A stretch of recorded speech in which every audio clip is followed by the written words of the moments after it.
Este é o Tapa da Mão Invisível, podcast destinado àqueles que querem ouvir ideias que abalam sociedades e que não são ditas na mídia tradicional. Bem-vindo, Paulo Fux. Grande Júlio, tudo certo? Tudo certo, cara, tudo beleza? Bem-vinda, Gabriela Bratz. Oi, guris, obrigada pelo convite, obrigada, Júlio, obrigada, Paulo. Um tema que todo mundo adora odiar, todo mundo ama odiar, é aquele tema principal dentro do direito que os ignorantes de direito, inclusive eu, adoram falar mal, e agora a gente trouxe uma pessoa com embasamento para poder nos ajudar a falar mal. Eu acho que ela vai falar mal, não sei qual é a opinião dela sobre isso, mas vamos falar um pouco sobre esse tema espinhoso. Quem é a Gabriela Bratz? Gabriela Bratz, advogada especialista em Direito Empresarial pela FGV São Paulo, pós-graduanda em Direito do Trabalho na URGS, Universidade Federal do Rio Grande do Sul, associada ao Instituto de Estudos Empresariais, sócia do escritório CSCB Advogados. Gabi, estamos comemorando o episódio 40 contigo hoje, então. Eu não sei se tu ouviu, a gente fez uma comemoração de 8 meses,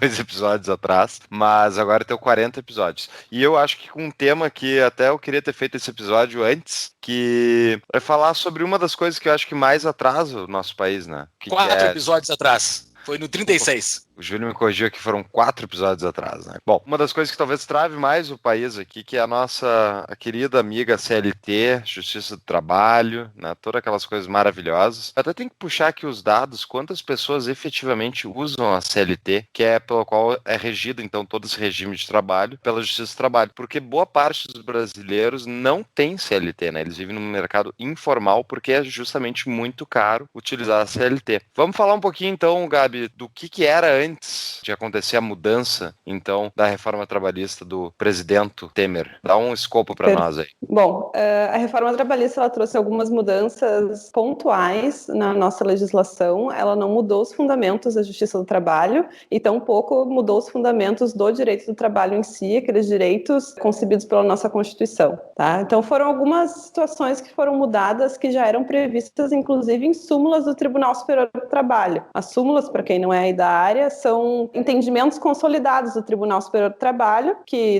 em decorrência de inúmeras situações idênticas, o tribunal fixou numa situação X. E a legislação trabalhista nova, a reforma, ela trouxe em algumas circunstâncias a consolidação, então, expressa em lei dessas súmulas já, então, existentes. Mas, claro, trouxe algumas outras situações que trouxeram um pouco mais de paz para o empresariado e para os trabalhadores, inclusive para não deixar a conversa chata, porque a gente sabe que advogado é um bicho muito chato.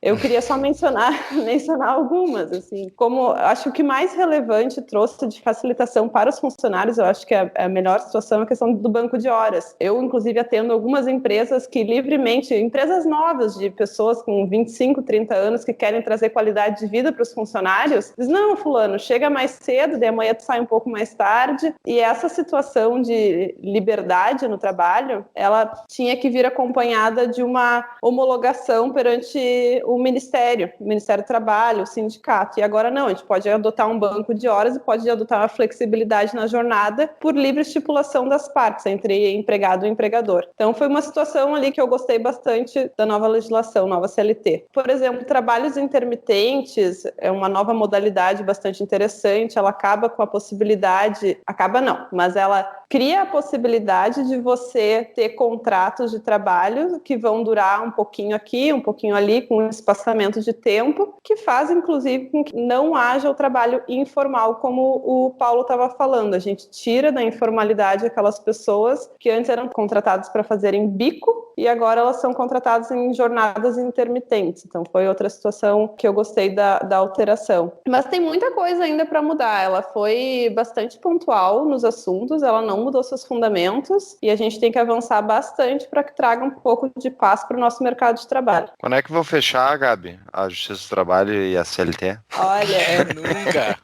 Nunca. Principalmente porque o Brasil é signatário de inúmeras convenções da Organização Internacional do Trabalho e a gente, infelizmente, essa ordem ela vem um pouco mais de cima. Ela não é simplesmente nacional, a gente está obedecendo ordens internacionais em função da recepção dessas convenções. Tá, mas tipo, os Estados Unidos é signatário? Os Estados Unidos é signatário de algumas coisas e o Brasil é signatário, por exemplo, de 82 convenções da Organização Internacional do Trabalho. Então, são 82 convenções que nós estamos subordinados hoje. Tá, então os Estados Unidos vai ter uma CLT se ele for assinando todos esses negócios? Os Estados Unidos, eu estava inclusive dando uma olhada, já estudei em algumas situações a situação dos Estados Unidos, eles têm o que eles chamam de FLSA, que é o Fair Labor Standards Act. E é engraçado que se você procura por esse documento na internet, acompanhado desse documento tem uma cartilha para o empregador de como que funciona a legislação trabalhista nos Estados Unidos. E é uma cartilha de 20, 30 páginas, então ela é bastante simples. No Brasil, a gente nunca conseguiria resumir a legislação trabalhista em 20, 30 páginas numa cartilha para o pequeno empresário. E ainda nos Estados Unidos existem muitas empresas que elas não estão subordinadas a essa lei federal do FLSA. Então, realmente, o pequeno empresário ele fica muito mais livre de agir nos Estados Unidos que no Brasil. O Brasil é muito grande, a gente tem empresas de inúmeros tipos, inúmeras formações e todas estão subordinadas a um exato mesmo modelo. E a gente sabe que quando todos estão sob um mesmo modelo, a chance de dar certo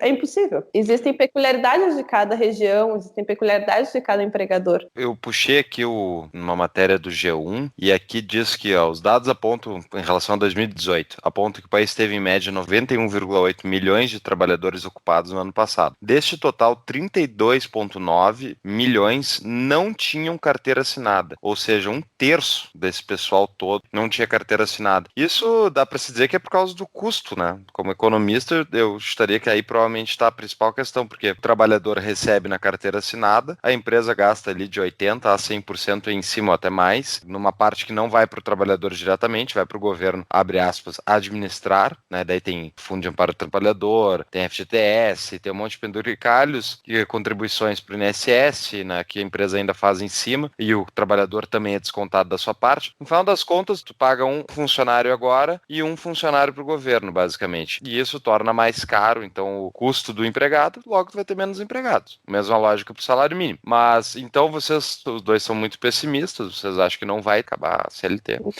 Não vai. Mas vai lá, Gabi, é verdade que a origem da CLT é a Carta del Lavoro, nosso primeiro fascista, o Mussolini?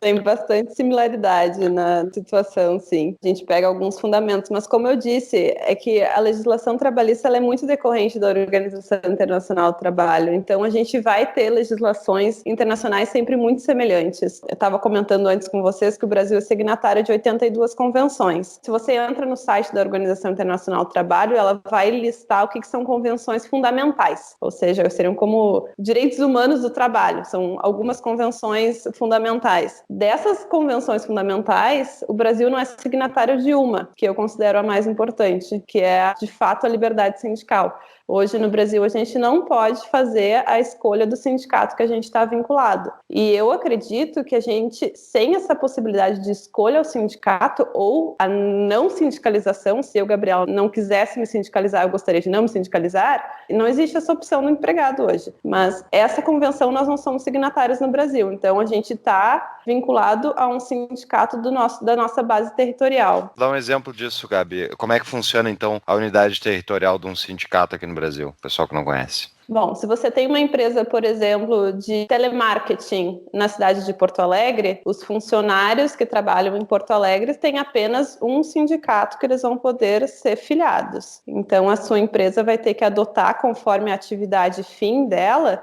apenas um sindicato para fazer a negociação. Mas assim, se eu não quiser mais pagar esse sindicato, eu não preciso mais pagar, né? De acordo com uma lei que passou nos últimos anos. Isso tá valendo? De fato, a gente não precisa fazer mais o pagamento da contribuição se a gente não deseja ser filiado, associado àquele sindicato. Isso caiu depois de uma alteração de uma lei, que não propriamente a reforma trabalhista, mas foi um tanto concomitante, e ela disse que se você não deseja, você não precisa fazer associação e afiliação. E o pagamento do sindicato, ele é só vinculado àquelas pessoas que estão associadas ou filiadas àquele sindicato. O sindicatos, muito malandramente, tentaram criar outros tipos de taxas para cobrar dos não associados. Eles estipularam que numa convenção foi definido um valor X e os tribunais estavam não validando isso. A princípio, o STF diz que se parece contribuição sindical, se está sendo cobrado de forma similar, não está valendo, porque essa contribuição sindical já é ilegal. Mas vamos voltar ali para a questão da convenção. Tu estava dando exemplo da empresa do telemarketing. Então, eu tenho uma empresa de telemarketing aqui, os meus funcionários, então, estão sujeitos a esse sindicato que pega telemarketing. Ele tem um limite territorial, esse sindicato, né, onde ele vai atuar, e onde acaba um, começa outro, basicamente, né? Isso. E a questão é que a discussão anual que acontece sobre reajustes e todos os benefícios é feita através de uma convenção coletiva. Explica para nós esse conceito aí, Gabi. Sim, a gente vai ter um acordo coletivo entre sindicatos. Então, a gente vai ter o sindicato patronal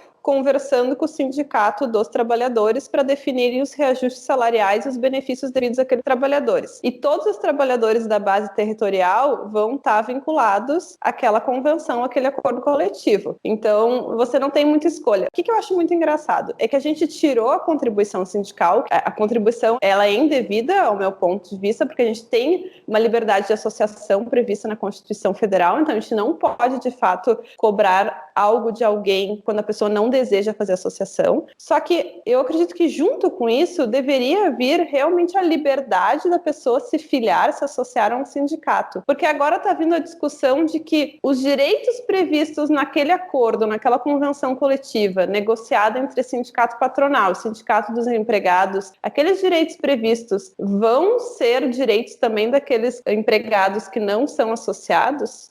Essa é uma discussão que está aparecendo nos julgados agora e na doutrina. A gente não tem a resposta. O certo seria que se você não quer se associar àquele grupo de trabalhadores, você não teria nem os direitos nem os deveres decorrentes daquele acordo. Nem o dissídio e nem nada. Daí uma empresa daria dissídio para parte daqueles funcionários e os outros não. Seria isso? Esse é o problema que estamos enfrentando agora com essa legislação, porque a gente não pode escolher outro sindicato, a gente não pode ser autônomo, a gente não pode não estar vinculado a um dissídio, mas ao mesmo tempo a gente não paga para o sindicato. Então ficou bem confusa a história agora. Não sabemos como lidar. Então tem que haver o próximo passo de haver uma liberdade de sindicalização com outros sindicatos e outras entidades. Mas existe uma forma de se vincular a um grupo voluntariamente, que é o grupo do Tapa da Mão Invisível. Só fazendo um jabá aqui, Gabi. Desculpa o atropelo do assunto, mas eu consegui pegar esse gancho aqui. É gratuito, Júlia? É gratuito?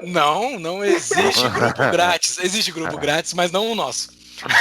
O grupo mais livre do Brasil não é grátis. Mas, o que a gente pede? Se você quiser fazer uma contribuição para o Tapa da Mão Invisível, entre em apoia-se/Tapa da Mão Invisível, apoia.se/Tapa da Mão Invisível, com uma contribuição X, entre lá no Apoia-se, tá lá a nossa tabelinha, com uma contribuição X você será convidado para participar do grupo do Telegram do Tapa da Mão Invisível, o grupo mais livre da internet. Mas, Gabi, passando esse nosso jabá, eu fiquei com uma dúvida. Quando o Fux falou ali dos números, 1/3 dos trabalhadores não estão vinculados à CLT. Como é que eles conseguem trabalhar? No Brasil, tu não tem que estar vinculado à CLT para trabalhar? Ou então, assim, não tem alguém exposto à justiça do trabalho? Tipo, essa massa de trabalhadores que estão trabalhando fora da CLT, eles não estão com uma faca apontada para alguém prontinho para chegar na justiça do trabalho e enfiar a faca em alguém? Esses 32,9 milhões, que eu acho que foi o número que o Paulo citou, eles provavelmente são pessoas que hoje estão inscritas numa microempresa individual ou são microempresários. Então, não necessariamente eles são empregados de alguém, mas pode ser que eles trabalhem de forma autônoma. Então, também tem essa situação de que eles, de fato, não estão trabalhando para alguém na forma de empregado, que eles sejam empresários individuais. Possivelmente eles estão nesse número. Mas, sim, existem pessoas que, apesar de não terem uma empresa constituída, trabalham de bico ou trabalham com eventualidade. Aproveitando só o gancho que tem depois, ele na matéria segue, ele diz que o número de trabalhadores sem carteira assinada saltou de 10,4 milhões em 2014 para 11,2 milhões em 2018, ou seja, tem 11 milhões de pessoas que trabalham para outras pessoas sem CLT.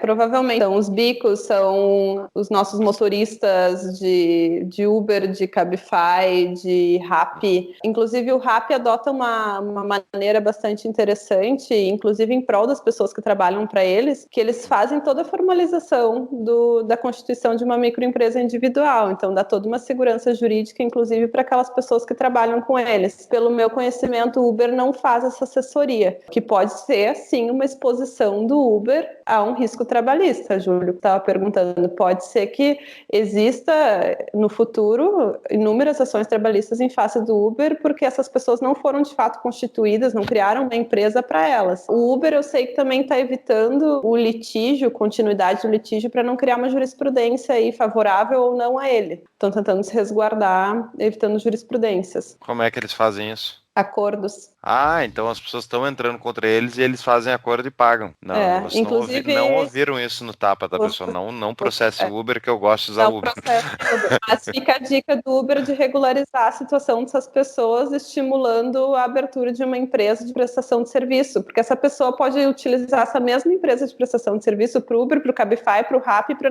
inúmeros outros serviços de aplicativo. Então seria bastante interessante. E o Uber, eu inclusive achei uma decisão muito, muito interessante em Porto Alegre, em que o Uber esqueceu de comparecer na audiência, eles não apresentaram defesa, e como o juiz tinha o conhecimento de como funciona o Uber, ele deu improcedência na ação. Sem o cara aí.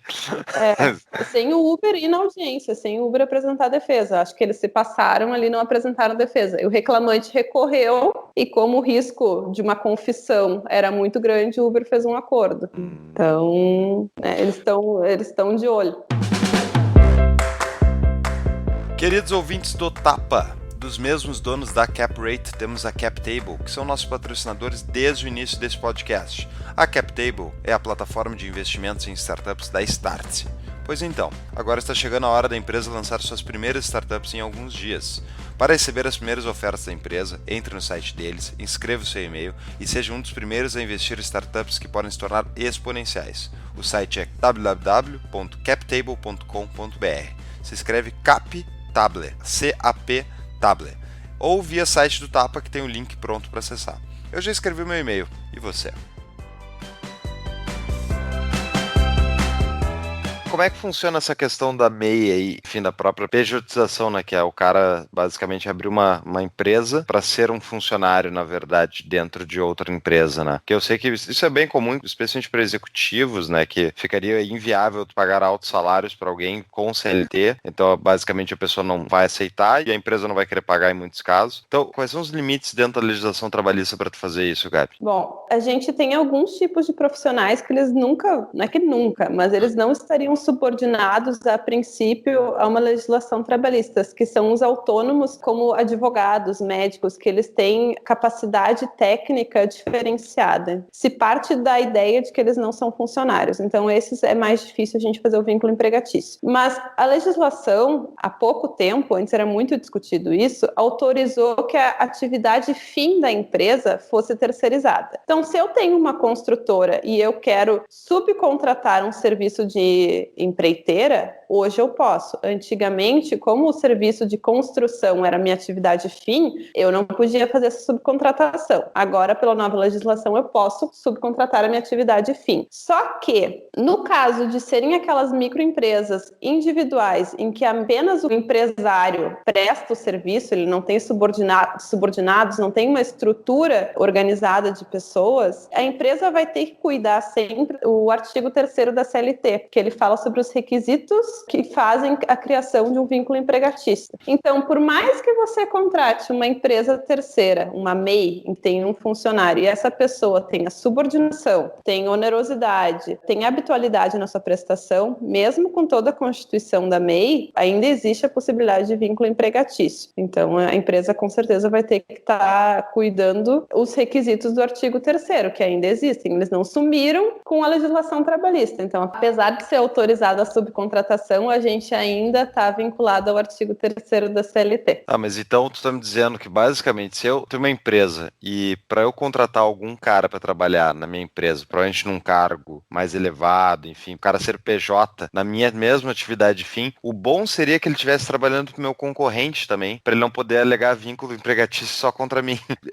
É basicamente isso. É isso, a CLT criou esse conceito, ou tá errado? A gente sempre vai esbarrar no artigo 3º da CLT de todos os requisitos, praticamente. O que é o artigo 3º? Esse O ela artigo falou. 3º ele vai falar sobre os requisitos para o vínculo empregatício, por exemplo, a habitualidade, a dependência. Então, a gente vai ter que cuidar disso. Então, pô, tipo, se eu tô fornecendo serviço, eu sou empreiteiro, então, contratado de uma construtora, eu sou empreiteiro. Se eu estiver só fornecendo serviço para uma empresa de forma habitual, né, e todas essas características, eu posso depois alegar um vínculo empregatício processando a empresa. Não, nesse caso do empreiteiro não, porque em regra, claro, se você for uma pessoa física, É isso, uma pessoa física, por exemplo. Uhum. tá. Agora, se você for um empreiteiro com funcionários, daí você não, você vai conseguir fazer isso, daí você não vai conseguir o vínculo empregatício, porque ali a atividade não é personalíssima, não é o dono da empresa que vai estar botando a mão na massa, então você não consegue. Agora, a gente tá falando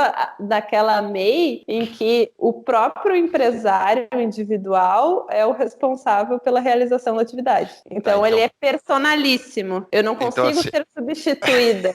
Oi. Não, deixa eu só. Então, eu quero fazer um exemplo prático. Então, vamos lá. Então, eu constituo uma MEI, daí eu tenho que, na verdade, contratar um cara para fazer o trabalho que eu faria, e daí a empresa não vai conseguir sofrer uma possível ação trabalhista de minha parte. Ou seja, tem que contratar um laranja, basicamente. Ou tu ser laranja do cara para poder fornecer o serviço da empresa e não dar risco de vínculo empregatício para a empresa. Eu acho maravilhoso isso tudo. Fala, vai. Fala, mas eu quero comentar isso aí. Explica o outro lado. Ou você pode contratar uma consultoria trabalhista também, Paulo. É uma dica, viu? Ah, pois olha. Pra não fazer gambiarra, tá? Não, mas é inacreditável.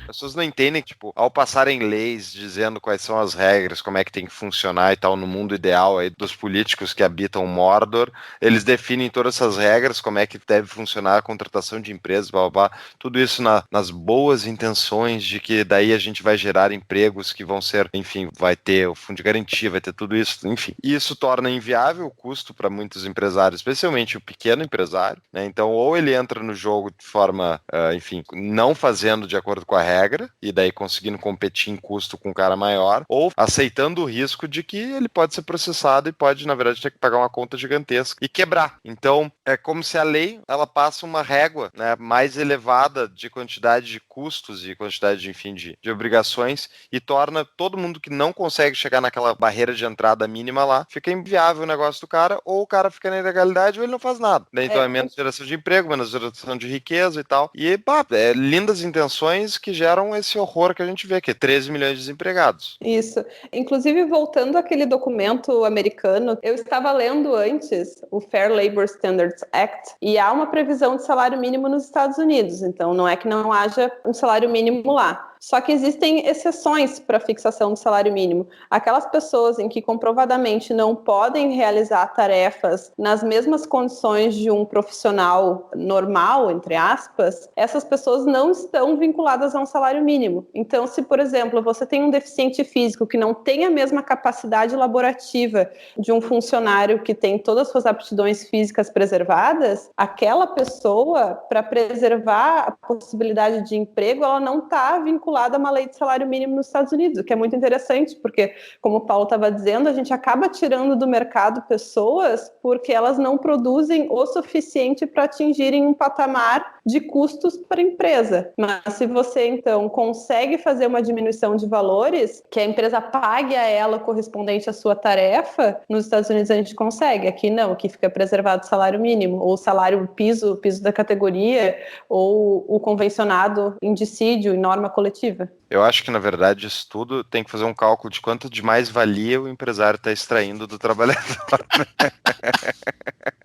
Ai, meu Deus. Eu tenho experiência prática. Eu trabalhei nos Estados Unidos dentro de um serviço bastante simplório. Eu era o trabalhador mais simplório da empresa que eu trabalhava lá, porque eu não tinha experiência nenhuma. O meu diploma de uma universidade brasileira valia a mesma coisa que nada. Então eu trabalhei de uma forma bastante simplória, dentro da legalidade. Eu não era um imigrante legal, como o Trump bate. Eu era um cara dentro das regras. Assim, é impressionante como eu comecei a trabalhar lá. Eu assinei um papelzinho bem pequenininho, assim, era uma meia folha de ofício. Eu assinei aquele papel e daí era só isso. Não tinha que fazer mais nada. Não falei com o sindicato, não fiz exame admissional, não fiz mais nada. Eu apenas comecei a trabalhar. E daí, a cada sexta-feira, eu recebia um cheque. Era somente isso. No meu último dia de trabalho, eu falei pra eles, estou indo embora, eu estou voltando pro Brasil. A única coisa que eles tiveram que me dar era o meu último cheque. E foi só isso, tudo dentro da legalidade, tudo certo, com os documentinhos certos para apresentar lá no imposto de renda no fim do ano, que eu não precisei fazer porque era muito pequeno. Mas era uma coisa muito simples de se contratar. Mas a coisa que eu mais gostei de tudo dos Estados Unidos é que tudo se vê em hora. Não existe nada dessa baboseira do Brasil que é do mês. Tudo é no mês. Tudo é no mês. Isso distorce tudo. O valor do dinheiro, o valor do trabalho em si, dentro da cabeça do trabalhador comum. E dentro de qualquer trabalhador. Tipo, eu sabia que eu enchia o tanque do meu carro com 2h30 do meu trabalho. Isso era muito simples de fazer, um cálculo simplório de se fazer. Eu sabia que eu tinha que trabalhar 2h30 para encher o tanque do meu carro. E tudo. A minha comida, eu sabia quantas horas eu tinha que trabalhar para eu poder fazer o almoço, entendeu? Tudo era muito simples. E dentro dessa lógica traiçoeira do Brasil, do mês, que eu acho que isso sim talvez possa melhorar com o passar do tempo. Talvez nunca vai acabar a CLT, mas eu acho que com o passar do tempo essas noções de hora podem ser implantadas. E isso muda demais a ideia do trabalhador sobre o seu próprio trabalho. Eu não sei qual é a tua visão, Gabi. Tu acha que é possível fazer pequenas correções dentro da CLT para ela ir melhorando? Porque eu acho que ela nunca vai terminar, né? É difícil terminar com ela. Ela é citada, inclusive, na Constituição, tá certo? Isso. Muitas das nossas regras trabalhistas elas estão previstas em Constituição, então só por emenda constitucional aí para a gente alterar. Sim, a gente já está num processo de mudança, Júlio, de como é que é calculada o nosso salário hoje, porque além do contrato por um trabalho intermitente, a gente já está tendo trabalhos mais por tarefa, não por trabalhos mensalistas, e a possibilidade de horistas. Então a gente consegue hoje contratar alguém por um tempo parcial e pagar o correspondente à hora. Existem algumas convenções coletivas, alguns acordos coletivos que eles vão estipular pagamentos por mês, outros vão estipular pagamento por hora. Só que o cálculo ainda no Brasil, ele é um pouco chato, porque dependendo se você calcula por hora ou por mês, você tem que calcular ainda o descanso semanal remunerado, como se você estivesse recebendo no descanso semanal remunerado, coisa que provavelmente você não precisava fazer cálculo nenhum nos Estados Unidos, você simplesmente trabalhava 8 horas, era correspondente a 8 horas, você não trabalhava no domingo, você não recebia o domingo, não precisava vir um contra-cheque indicando que o correspondente era o domingo e o correspondente era a hora extra, o correspondente era...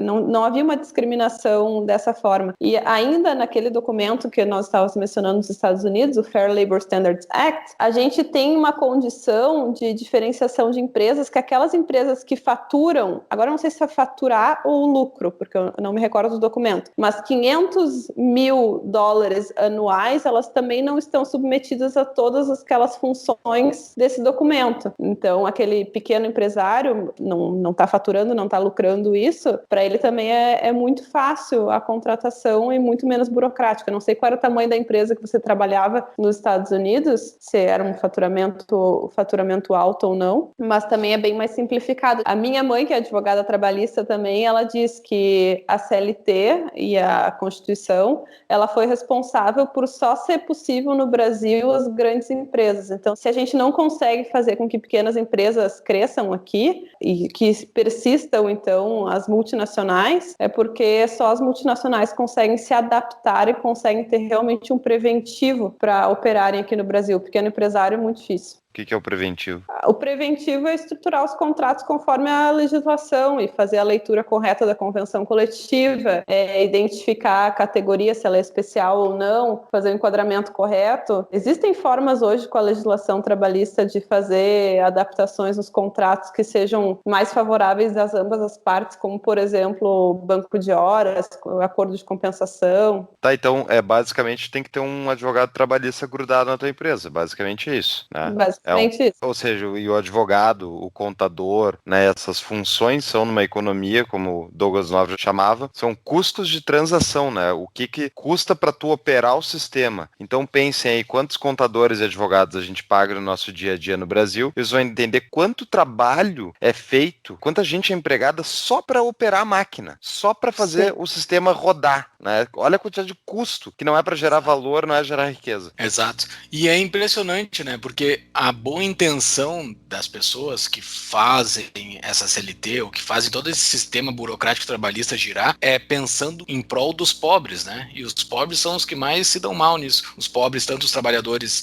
que têm pouca rentabilidade em cima da sua hora trabalhada, e também daquele pequeno empresário que não consegue crescer e fica sempre travado e fica sempre na mão daquele cara. Porque a CLT facilita só o grande, né? Isso é uma coisa que é recorrente aqui no nosso podcast, a gente sempre fala disso, que toda legislação, de fato, ela beneficia, via de regra, os grandes, mas a CLT diretamente, né? Só beneficia os grandes, ela gera uma barreira de entrada enorme para os empresários médios crescerem, né? É impressionante. Sim, exatamente. Isso. E o mais triste quando a gente faz uma consultoria, um preventivo, é quando a empresa vem com perguntas que fogem da regra e a gente tem que responder com depende, porque o nosso tribunal, ele gosta de legislar bastante, então você vai ver julgamentos muito distintos entre os tribunais no Brasil e julgamentos distintos, inclusive, dos ministros do TST. Então você responde com um depende, a pessoa não sabe se faz aquilo ou não, se prossegue com aquele entendimento. Inclusive, eu estava conversando com colegas da área e pela reforma trabalhista, houve uma possibilidade de parcelamento diferente agora das férias, né? A gente pode fazer uma divisão em até 3 partes. E já tem Tribunal Regional do Trabalho entendendo que se não há justificativa para o parcelamento das férias, não poderia ter sido feito. Então, gente, uma insegurança jurídica total. Você imagina o seu funcionário vem lá e ele diz: eu quero tirar 10 dias semana que vem, a partir da semana que vem, porque minha esposa, meu pai não tá bem, eu preciso cuidar deles. Você não pode. Porque você tem que fazer um aviso de férias 30 dias antes das férias serem gozadas. Então já interrompe ali a liberdade, inclusive, do trabalhador. E 2, você quer parcelar em 3 vezes e vem o tribunal dizendo contra a própria lei expressa que você deveria ter uma justificativa que embase o porquê que você quer parcelar em 3 vezes as férias. Então é um absurdo. Que loucura, né? Agora deu a volta, o círculo completo, Júlio. Porque o que a Gabi comentou agora é exatamente o que o Gianluca Lorenzon falou no episódio de MP da Liberdade Econômica que a gente fez aqui, que ele falou: o advogado hoje, ele chega na frente do cliente, ele não consegue dar uma resposta precisa sobre a legislação, porque é totalmente contraditória, é tanto entendimento diferente, e o advogado perde o seu propósito de poder dar um auxílio técnico para o seu cliente, por causa justamente disso que a Gabi comentou no exemplo prático aí. É inacreditável mesmo. Gabi, eu queria que tu explicasse para os nossos ouvintes, quem não conhece, né? Eu aprendi recentemente o que é a hipossuficiência no direito brasileiro, porque eu acho que isso é a base para muitos dos julgamentos pró-empregados versus empregadores, ou estou enganado? Hipossuficiência eu não consigo explicar em 5 minutos. Na verdade, hipossuficiência... Se a gente fosse aprofundar realmente hipossuficiência, a gente teria uma aula inteira de direito do trabalho falando só sobre isso. É hipossuficiência o negócio aquele da parte mais fraca versus a parte mais forte, né? Isso, tá certo mesmo. Mas a hipossuficiência, existem doutrinadores que dividem ela em diversos requisitos, mas o que predomina é a hipossuficiência econômica. Então, o que a Justiça do Trabalho considera? Vamos ter uma aula de princípios de direito do trabalho. Ela considera que se você depende financeiramente do seu patrão, ou seja, você recebe mensalmente aqueles 2, 3, 4, 5 mil reais, você aceitaria qualquer condição estabelecida por ele para manter o seu emprego. Então, é por isso que você é considerado hipossuficiente. Você está vinculado àquele emprego com medo de perder a sua autonomia. Daí tem a hipossuficiência dentro do processo de trabalho, que é quando você faz uma declaração de hipossuficiência, dizendo que você não tem condições de manutenção para sua própria vida, para sua família, para conseguir uma isenção, por exemplo, de custos e honorários advocatícios, que é o que está sendo muito discutido agora, inclusive com ação direta de inconstitucionalidade no STF, se a declaração de hipossuficiência ela isenta ou não o trabalhador que perdeu uma ação trabalhista de pagar ou não custos e honorários. Então, a gente tem uma hipossuficiência dentro do direito material, que seria a subordinação ao funcionário, e dentro de um campo processual, que vai dizer se ele vai pagar ou não custos e honorários para a parte que ganhou o processo. Porque isso é uma novidade, né, dessa reforma. Se o cara entra com um processo e perde, ele tem que pagar, né? Isso, exato.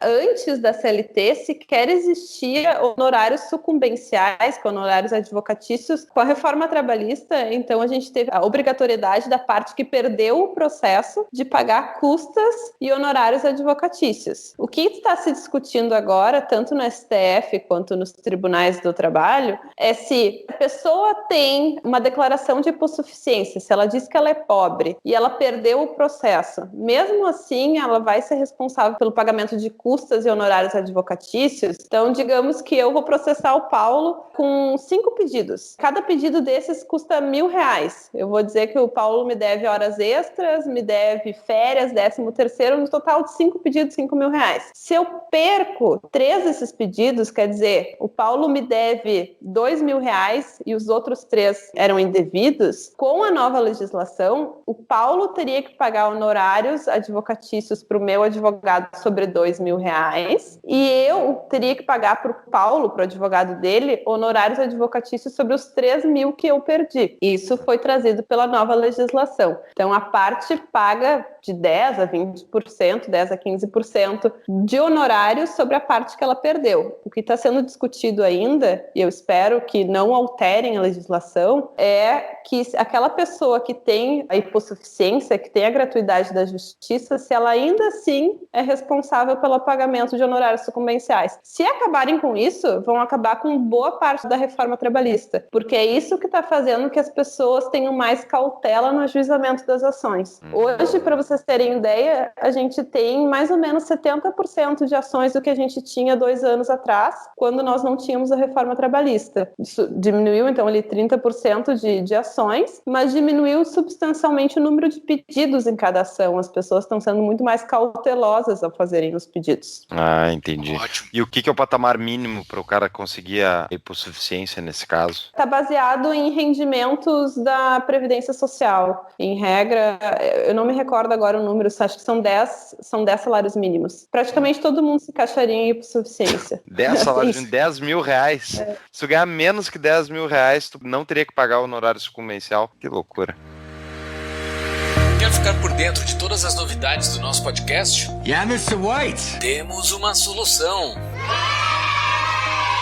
Acesse nosso site tapadamãoinvisível.com.br e cadastre seu e-mail. Saindo um pouco desse assunto, indo mais para a base que alicerça tudo isso.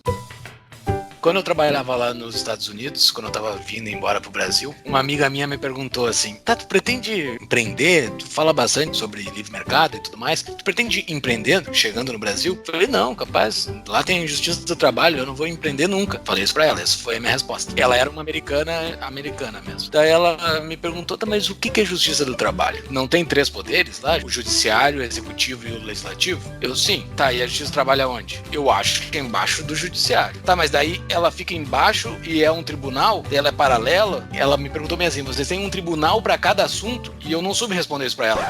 Por que a gente tem um tribunal específico para uma esfera da nossa vida que é o trabalho? A gente não deveria ter um tribunal específico de trânsito? Não deveria ter um tribunal específico? Por que tem um tribunal específico de trabalho? Qual é a lógica disso? E tem isso em outros lugares do mundo? Uma justiça específica para um assunto específico? Não sei te responder quais são os países que têm tribunais específicos, tá? Mas a Justiça do Trabalho hoje, inclusive, já tiveram várias alterações sobre quais assuntos são competência da Justiça do Trabalho e quais assuntos são competência da Justiça Estadual.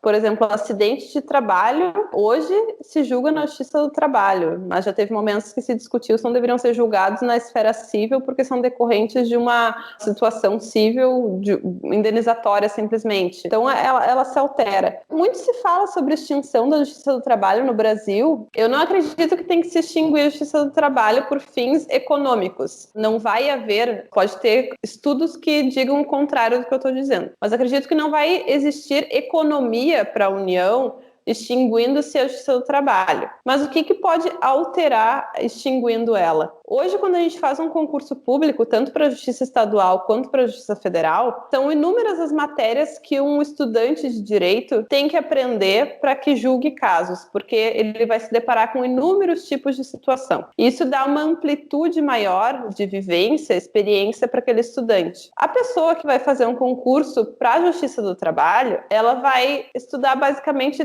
3 assuntos: direito do trabalho e o processo do trabalho, direito previdenciário, porque nisso repercute parcelas trabalhistas, direito tributário, um pouquinho, e direito empresarial, minimamente. Então, essa pessoa não tem uma amplitude nem de processo civil e nem de direito civil. Então, ela vai ficar limitada a um campo de estudo que é bastante enviesado. Então, se você pega sentenças trabalhistas e cíveis, você vai ver que os juízes analisam, inclusive ônus da prova, de forma muito diferente, porque eles não têm uma visão integral do ônus da prova, de um processo civil, de processo civil. Então, se a gente extinguisse a justiça do trabalho e trouxesse esses futuros juízes para dentro de uma justiça estadual ou federal, não sei para qual delas que iria, essa pessoa que deseja ser juiz do trabalho, ela vai ter que estudar inúmeras matérias, que vai fazer com que a mente dela estude inúmeras outras situações, com que ela não vai necessariamente escolher o campo de atuação dela, mas ser direcionada dentro da justiça estadual ou federal para aquela área, eventualmente. Então, ela não vai entrar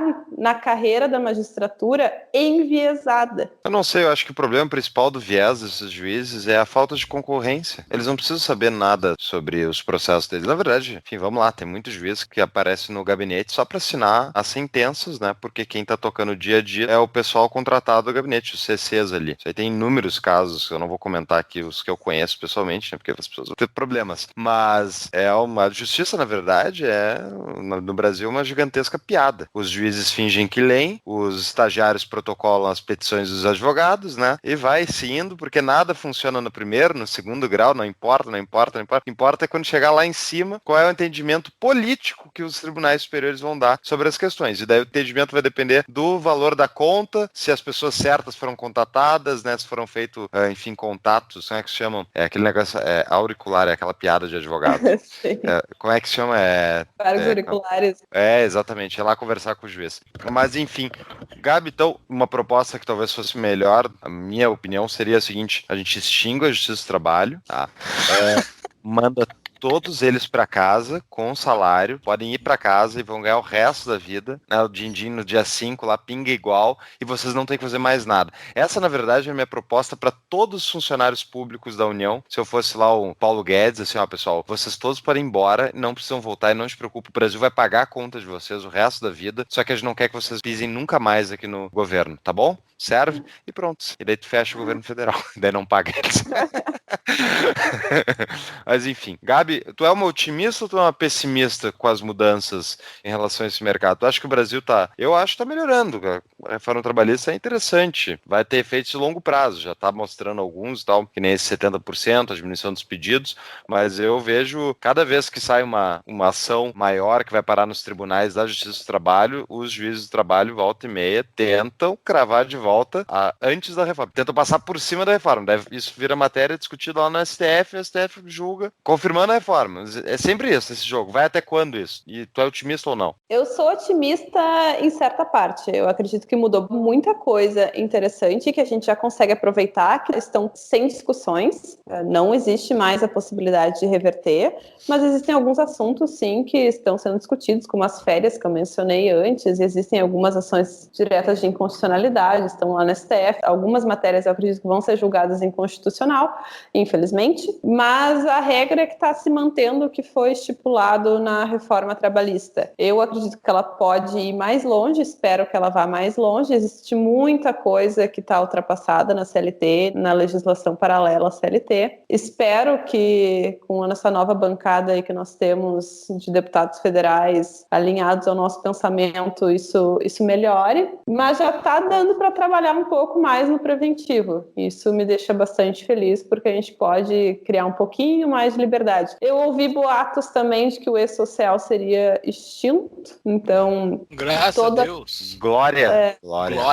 Explica o que é o Aleluia E-Social, de pé. Resumidamente, Gabi. O E-Social é nosso grande irmão das empresas. Ele fiscaliza tudo que você movimenta dentro da empresa. Se você deu um aviso de férias, se você deu as férias, se você pagou, se você contratou, se você demitiu. Então, toda e qualquer movimentação de cunho fiscal, trabalhista, previdenciário está dentro desse sistema sistema, o que é um inferno, porque você tem que fazer toda a transmissão de informação. Ele engessava bastante o empresário, engessa ainda, porque não sei, está engessando, inclusive engessava tanto que eles postergaram inúmeras vezes a implementação do e-social para as empresas, foram adiando os prazos, e eu ouvi boatos que seria extinto. Se isso vai se confirmar ou não, ainda não sei, mas espero que sim, porque vai ser uma grande vitória. Mas já dá para mexer em alguma coisa no preventivo, acho que vai ser, se continuar nessa linha, a gente consegue um bom rumo. O episódio com o Gianluca, que foi o episódio 35, ele fala do e-social, porque ele estava conversando com os burocratas aqui de Brasília sobre as coisas que eles fazem e que impactam todo mundo, e as pessoas daqui, na boa intenção mesmo, ele fala assim, as pessoas na boa intenção achavam que o e-social estava ajudando o empresário, porque era um sistema que ia ajudar o empresário. As pessoas acham, não, foi implantado na hora, foi implantado tudo certo, cumpriu o cronograma, cumpriu o orçamento, estava tudo ok, mas não, o negócio atrapalha, o negócio é muito chato, o negócio engessa tudo. É impressionante como se tem aqui de Brasília, você tem uma visão completamente distorcida do resto do mundo, né? Do resto do Brasil. Eles não são empresários, esse é o problema, eles não sabem o dia a dia. Exato. Mas vamos lá, na verdade, um dos principais problemas é que justamente ele força o empresário a ter que seguir todas as regras. E se todos os empresários brasileiros seguirem todas as regras trabalhistas, previdenciárias, vão ter muito menos empresários no Brasil, tá? E muitas vezes o cara nem sabe que ele não tá respeitando a legislação, porque é tanta coisa, que nem a Gabi falou antes, nem o advogado consegue dar uma resposta clara para ele sobre se ele pode ou não pode fazer determinada questão. Então é muita insegurança, muita incerteza, daí vem um sistema do Estado que te obriga a fazer várias coisas, vai te gerar muito mais custo. E é isso, tu pode ter uma sociedade com menos funcionários empregados formalmente, com mais garantias legais, ou tu pode ter uma sociedade com mais gente empregada, com menos garantias legais. Agora vamos olhar para os 13 milhões de desempregados brasileiros e dizer, será que tá bom para eles esse sistema de CLT com todas as obrigações, esses custos atrelados? Será que isso é sustentável? Historicamente o Brasil tem alto desemprego. Por que será que tem alto desemprego historicamente? Por que tem tanta informalidade? É óbvio, mas vamos lá, Gabi, deixa eu fazer o advogado do diabo. Vocês aí querem tirar a CLT, vocês querem acabar com a justiça do trabalho, vocês querem deixar o empresário fazer o que quiser com o funcionário, né? Vocês querem trabalho escravo, análogo à escravidão. Não, vamos lá então. Não. Que diabos essa sociedade de vocês aí vai ser melhor do que essa que a gente tem agora, com a CLT? Porque não tá dando certo. A gente já viu que não dá certo. E 2, porque a justiça do trabalho, o direito trabalhista, ele nasceu da liberdade. Na verdade, quando o funcionário reclamava para o seu patrão e faziam-se as greves e tudo, aquilo ali era a liberdade dos funcionários de reclamar. Então, o que a gente tem hoje foi uma consolidação de reclamação. Só que essa consolidação de reclamação ela não dá certo, porque cada empresa, cada situação é única. A gente não pode colocar numa mesma legislação situações que são muito diferentes. Para mim, praticamente quase tudo que a gente tem na CLT a gente poderia definir através de contrato civil julgado por uma justiça estadual, julgando contratos. Então, se eu defino com o meu funcionário de que se ele passar de 8 horas diárias eu vou pagar 50% de adicional, isso é um contrato. Eu não preciso de uma justiça especializada julgando ou não. Eu vou dizer para o meu funcionário como que eu vou fazer esse registro, como é que ele vai conferir esse registro, e a gente vai julgar isso de forma civil, sem interferência de uma justiça do trabalho. Acho que funciona em outros lugares e a gente não pode dizer que o Brasil é diferente. Sim. Eu tenho uma visão assim sobre o futuro, como é que vai ser, porque como eu já falei lá no início, eu acho que a CLT nunca vai terminar, essa justiça do trabalho nunca vai terminar, é impossível tu acabar com esse monstro que foi criado. Porém, entretudo, contanto, todavia, eu acho que nessas reforminhas que vão se passando aí, irão surgir novas possibilidades que talvez se tornem viáveis novas formas de trabalho. Então, assim, eu acho que todas essas regras que existem e que são vinculadas principalmente com a carteira de trabalho, com o tempo elas vão se tornar obsoletas e poucas pessoas vão continuar se vinculando a elas e vão surgir novas modalidades que vão ser completamente mais livres, como é o que acontece hoje com quem tem um salário maior, fazer o contrato via PJ, né? Tu consegue livrar essas pessoas para uma possibilidade de ganho muito maior e com o tempo eu acho que vai começar a ficar mais viável a descer essa cadeia para pessoas com salário salários médios e ir caindo. Eu não sei se vai ser via PJ ou vai ser algum outro tipo de contrato, mas eu acho que vão surgir outros contratos que, com o passar do tempo, a CLT vai ficar de lado. Ela vai existir, ela vai ficar existindo, só que ela vai ficar cada vez mais longe do mundo real, assim. Esse é o meu ponto otimista. Então, a CLT sempre vai existir, Justiça do Trabalho sempre vai existir, mas vai ter possibilidade da gente se desvincular dela. Eu imagino, assim. Isso, inclusive com a reforma trabalhista, aqueles funcionários que recebem, não vou te dizer o valor exato, mas aproximadamente 12, 13 mil reais, ele é vinculado a um índice, que eu não me recordo qual é, mas aqueles funcionários que recebem mais ou menos 12 mil reais, eles já têm alguma liberdade, eles podem estipular algumas cláusulas do contrato de forma diferente dos demais. Isso foi trazido pela reforma também. Então, estamos nos aproximando disso. Isso não quer dizer que ele vai estar desvinculado da Previdência Social, da FGTS, tá? Não criem expectativas desse sentido ainda. Eu acho que então, para a gente caminhar para o nosso encerramento, né, Júlio, a gente podia pedir a nossa dica de livro para a Gabriela Bratz, nossa advogada, consultora trabalhista, deu uma aula de trabalhista para nós. Que livro tu nos recomenda aí? Espero que vocês não tenham dormido ao longo dessa conversa e quem está ouvindo, porque direito do trabalho é maçante. Tem muito empresário ouvindo com os dois ouvidos, finalmente entendendo algumas coisas que são cobradas. Exatamente. A galera do nosso grupo de Telegram, principalmente. Lá é quase tudo empresário, o pessoal vai curtir muito. Ótimo. Eu vou dar uma dica bem diferente de livro, foi o livro que eu mais gostei de ler esse ano, que tem bastante a ver com a liberdade de trabalhar, que não tem nada a ver de economia, liberalismo, mas que foi fenomenal, eu recomendo, porque os princípios deles são muito bons, que é Os Miseráveis. O nome atrai uma ideia de socialismo, mas é o contrário, é o valor do trabalho evidenciado nesse livro. O autor... É o mesmo do musical? É o do Vitor Hugo. Isso aí. Olha aí. 1.600 páginas, vai lá. Ou assistam um filme. Não merece o livro, o filme. Ah, é? Tá, e nem o filme, o antigo, aquele, não era com Kevin Costner, dos anos 90, também tem Os Miseráveis. Mas ok. O livro Os Miseráveis, tá aí uma dica de livro inusitada, pra dizer o mínimo, gostei. Muito boa. Sim, porque o personagem principal é um grande trabalhador, né? Ele trabalha, e tem o cara do Estado enchendo o saco. Mas enfim, leia o livro. Isso aí. Mas como diz o Choque de Cultura, eu assisto o filme pra não ler o livro. Você que tava procurando um programa de cultura? Encontrou, porra? Não escutei isso. Então, Gabi, muito obrigado mesmo. Para quem está nos ouvindo pela primeira vez, acessem as nossas redes sociais, Facebook, Instagram, Twitter, para saber de novos episódios. Sempre divulgamos lá todos os nossos episódios, sempre aos sábados. Também estamos agora com o YouTube. No YouTube estão os nossos episódios disponíveis. Também nos aplicativos de podcast, todos os aplicativos, principalmente Spotify, SoundCloud e iTunes. É só colocar Tapa da Mãe Invisível que consegue achar, ou lá no nosso site, www.tapadamãeinvisível.com.br. Lá tem todos os nossos episódios, tem os links para as nossas plataformas e tem todos os show notes, todas as dicas de livro, todos os artigos citados aqui estarão lá nos nossos show notes no nosso site e todos os nossos episódios estão lá. Muito obrigado, Gabi. Forte abraço, Paulo. Abraço. Obrigada. Beijo.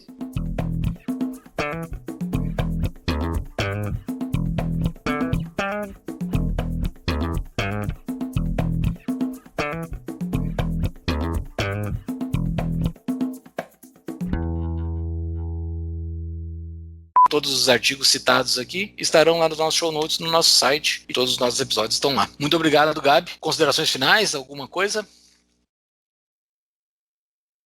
Não. Bom, Acho que eu já deixei vocês cansados, tontos com tanta informação. Não, tá bom. Foi ótimo.